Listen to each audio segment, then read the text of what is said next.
How you doing, everybody? It's Glowing Double O Cabbage here, Jeff, back for another video. So soon, I know, I'm on a roll now. 2 in 2 days. And of course, look who comes to check out what's going on.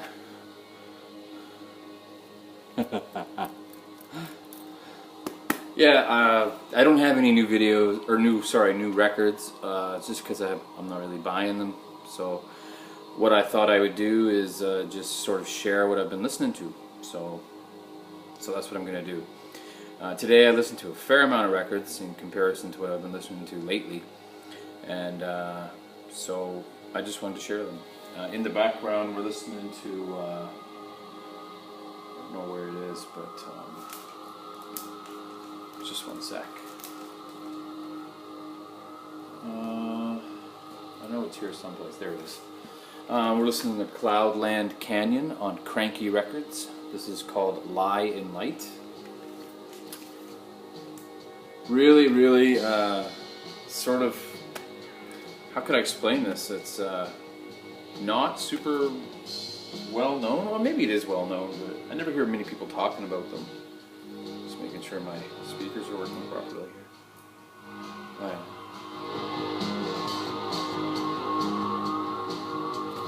Sort of a krautrock kind of stuff. If you don't know them and you like krautrock, definitely check them out. This is a tune called Krautwerk. Right there. Hopefully it's not too loud in the background.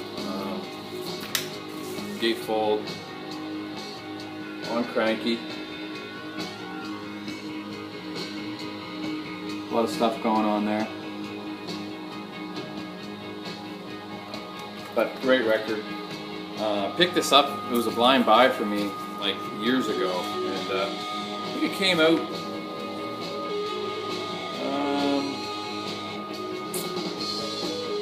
2007. It's a pretty great record. Highly recommend it. That's Charlie's Tale, just keeps going by. What can you do? Alright, so listen to this today. Godspeed You Black Emperors, lift your fists like antennas to the heaven or something like that. Heavens.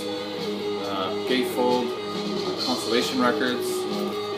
Pretty much a record label that you can't go wrong with, Constellation Records. I mean, they have Silver Mount Zion and all its different formations. Many other great groups, but in my opinion, none better than Godspeed You Black Emperor, who are based out of Montreal, Canada. Their packaging, Constellation Records packaging, is just superb. This is the insert. Great drawing. They're very political.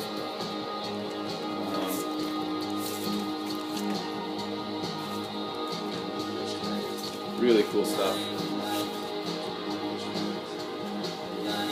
So yeah, I listened to that.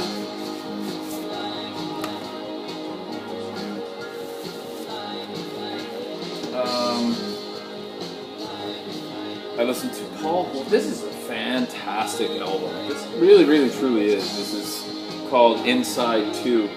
Listen to this, and I was just astonished at how good it actually is. Like, it's probably maybe not my favorite of Paul Horn's, but it's pretty good. It's really good.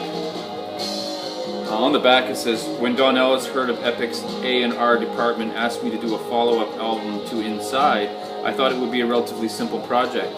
The response to the first Inside album had been fantastic. The simplicity of a single flute with occasional voice inside the wonderfully acoustic dome of the Taj Mahal spoke for itself. All he had to do was show up and play. Now I was forced to do a follow-up and the challenge of doing another solo flute album. This time I would be in a studio with all the technology of today available. However, this concerned me a bit. In such a setting, it's so easy to get gimmicky and lose the musical quality. Well, he didn't do that. So that's Paul Horn talking about making this album. Just an incredible idea, and you don't see albums like this being made much or at all anymore, really. But this was released in 1972 on CBS Records. Just a great, creative, spiritual album. Also listened to this today. This is one that I bought a while back, but I never really had the opportunity to listen to, like, you know, intentively. It's Ensemble Pearl. Really cool drone, creative, experimental music by Stephen O'Malley, Lucio Kuhara, Atsuo, and William Herzog. Really, really cool stuff. Basically, music that they wrote for a play that they toured in Japan and Europe. And just really creative stuff. And this is on, what, Thrill Jockey, I believe? Or no, Drag City. So I think this one's still available if you want it, but highly, highly recommended. Ensemble Pearl. Listen to this, and this was funny when I was listening to this because it was a beautiful sunny day. And I put this on, and it wasn't too loud, but Foster, our greyhound, was laying down on his bed by the window and started. And it's basically, it's called Solitudes, and it's environmental sound experiences. And it's uncanny how well they captured these sounds, these like natural sounds. You can see the guy with this big microphone in his canoe. How Canadian is that? I don't even know if this is Canadian, actually. I just thought it was. Seems to be. No, well, I don't know. For Wildlife Cinema Series, 10 one-hour TV specials of where he captured the sounds of the wilderness. Anyways, there's this like growing recording of like a storm coming, and then the rain, and it's just like downpour. It sounds like static. It seriously sounds like static, like that you would hear on old school television. But anyways, Foster was just like totally confused. Like he thought it was raining out, and he kept looking out the window, like really, really confused. And I didn't mean to confuse him, but it was a really interesting listen. Really interesting listen. So the one that I listened to was Among the Giant Trees of the Wild Pacific Coast. Really cool stuff, actually. And look at the price. I mean, you can't go wrong for 50 cents, even just for sampling it. Shout out to Stefan73, who set me up with this Bukowski record a while back. This is an original press. I know it's been reissued. I'm pretty sure it's been original, because the original's on Tacoma. Yeah.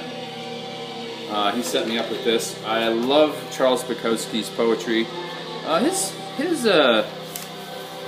prose is pretty good too, but I really enjoy his poetry. Just a crazy LA-based writer who was always drinking and drank in excess, but had an amazing ability to write, you know, quite consistently. So Charles Bukowski, and this is an album called Reads His Poetry on, like I said, Tacoma, released in 1980. So, and in great shape. So thanks, Stefan73. Another album I listened to today was Galaxy 500 today. I listened to this today. So what can I say about this? This is like shoegaze, brilliance, lo-fi, amazing stuff. Of note is the last tune on the whole album, Tugboat, which was covered by Big Star 1000 on his CD release a while back. And he did it wonderful justice, for sure, but I don't know what to say about this album. This is a reissue on 2020. Just in great shape. I've only played it a few times. Is it color vinyl? No. But just beautiful, beautiful record. I remember this was probably one of the first sort of alternative records I ever heard. I heard these guys and Pavement the same week, and they just sort of changed my perspective. Another jazz record that I listened to, it features a Canadian bassist by the name of Neil Swainson from Victoria, BC, and George McFetridge from Alberta, Edmonton, Alberta. But this is some killer jazz. Chris Cole, I don't know if you know about this album, but it's Jump Street by Peter Leach. Art Davis, Freddie Waits on Jazz House Records from 1981. Really killer, like sort of, I guess you would say post-bop, but really well done and just creative on the Jazz House label. So listen to that. Really incredible guitar player. Who is the guitar player? Maybe it's Art Davis. Oh, here we go. Sorry, guys. Yeah, I'm not sure. I thought there was a guitar player on this. It doesn't list one, but anyway. Cool cover too, I love it. There's the back. There's the boys. Also listen to this, really, this is heavy. This is like heavy. This is Inagata Davida, like Iron Butterfly heavy. This is Helmut Watcha plays Bach on this giant organ. I'm not even really sure where the organ is, but what a great album this was. I had this really nice and turned up too, and Huxley was just grooving to it there, dancing away on Deutsche Grammophon.